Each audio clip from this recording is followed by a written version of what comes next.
we have a great video for you folks today. Great news on the injury front. This team is getting ready to make its playoff push. I am happy to make today's video because it's good news. Nothing but good news. So that's what this video is all about. If you like good news, you're going to like today's video. Go ahead and sub for dubs. If you want the Detroit Lions to make the Super Bowl, go ahead and hit that subscribe button. Subs for dubs. Let's go ahead and get into today's great, amazing, lovely news. Injury front. 2 players' 21-day window from IR has started. Key players: DJ Reed and Marcus Davenport.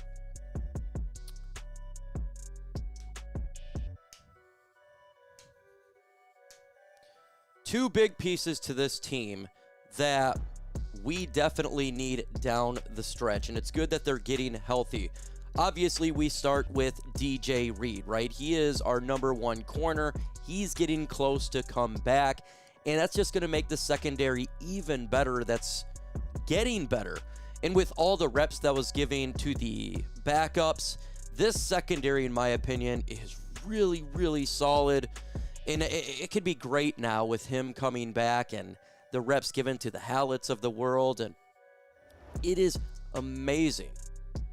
Unlike last year, where at this time we were going in the opposite direction, right? We're getting hurt. We're losing players. We're getting injuries that's causing significant issues for the Lions in the future. Now it's the opposite. Health is going in the right direction, trying to make that playoff push, especially with the big game Sunday night against the Eagles. That's why you want to sub for dubs. We want to make a Super Bowl, and we got to beat the Eagles. If you want the Lions to win, sub for dubs. Marcus Davenport. I know he is a player who's always injured, but now with the emergence of other players like Al-Qadim Mohammed, Marcus Davenport doesn't need to be the main piece at the edge position. He could be a rotational piece, where I think that's exactly where he fits. Since he could get injured a lot, have him as a player that comes in on snaps, not all the time, but that saves his body, and he does make an impact. He is a big guy on that defensive line, and he does set the edge well. Great timing for all this to happen. Now, look, these guys aren't going to be playing Sunday Night Football. Don't see that happening. Don't see that, obviously, with the New York Giants. No reason for that.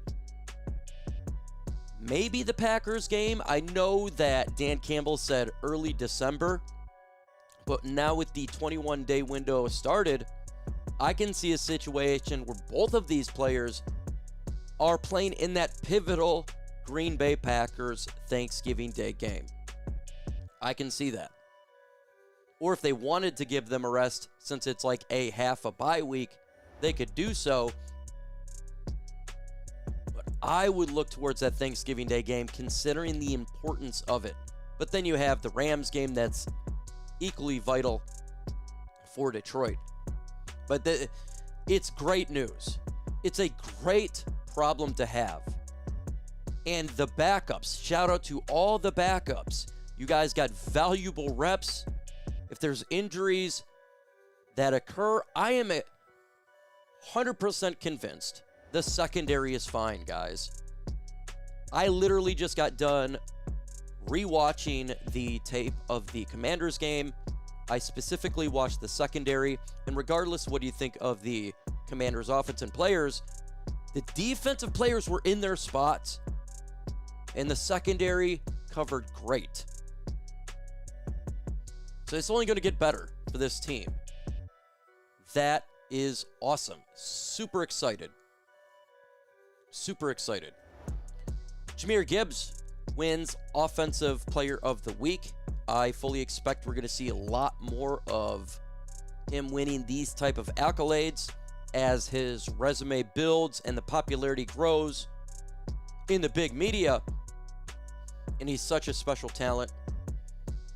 He's such a player that's dynamic, and I know we want to see Montgomery on the field, and we do. And by the way, these trade ideas are releasing him after this. That's stupid. Montgomery is great for this team. We need to have both Sonic and Knuckles. You don't want to give it all the carries to Jahmyr. We want to have these guys rested, bodies good for the playoffs. That's why I love the idea they go back and forth. Now, look, can you give Gibbs more in a game? For sure. I want to give him 5 or 6 more carries, but you want to keep both these guys good. Remember, Montgomery is amazing when running in the end of the offensive line. He is so good with moving his thighs and his ability to make tackles miss and find these little creases and holes to make big plays. You need to have that. That's why we love David Montgomery. Sub for dubs, because that's what today's video is all about. Now, I disagree with Vegas believes the Lions will have a tough time with the Eagles. Right now, we are underdogs by 2.5 points. That actually means, in my opinion, they generally speaking give the home team a 3-point advantage. They're saying that the Lions, right now are underdogs at 2.5 points. I disagree. Now, generally speaking, I like to do all of the graphics, but not today. Didn't want to do it today, so I just wanted to show it to you.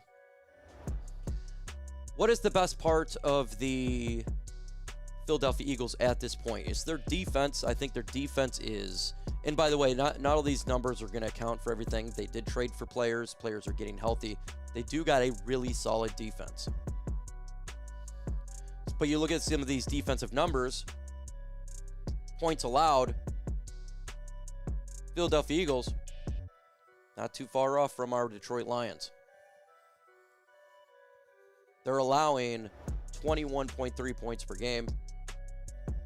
The Lions are averaging 33 right now. So for points, that's good. What about run defense? Philadelphia, below average. Now again, Jalen Carter coming back. Jalen Phillips. I fully expect this to pop up a little bit more. But it's not like they're juggernauts. The Lions can run the football. Passing.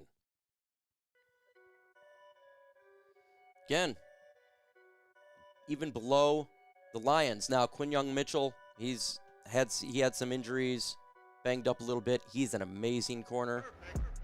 Again, I expect these numbers to be a little bit better.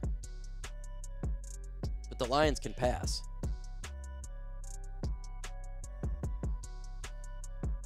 And then total here,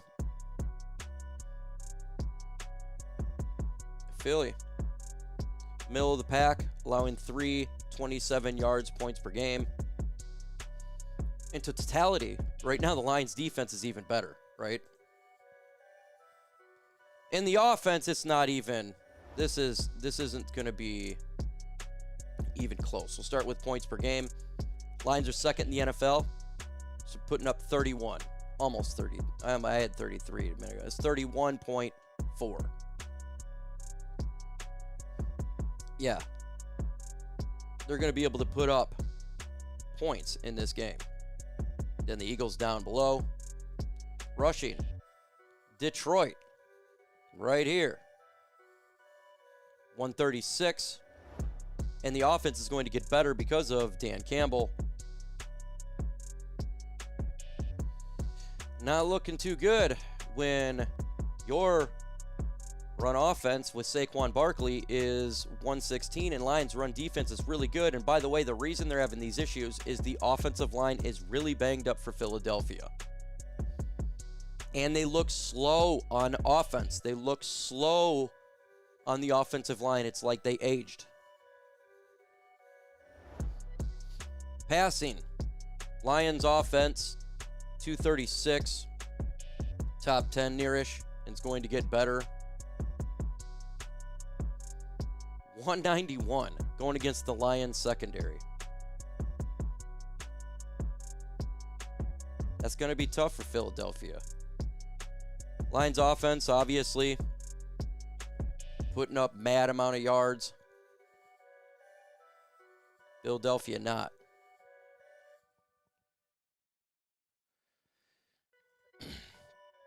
Turnovers wins you football games, and that is one of the biggest contributors. Lions are +6, Philadelphia's +5, so generally speaking, similar. Special teams units where the Lions are failing. They got to get better here on special teams. We're middle of the pack. We'd like to see a little bit better there.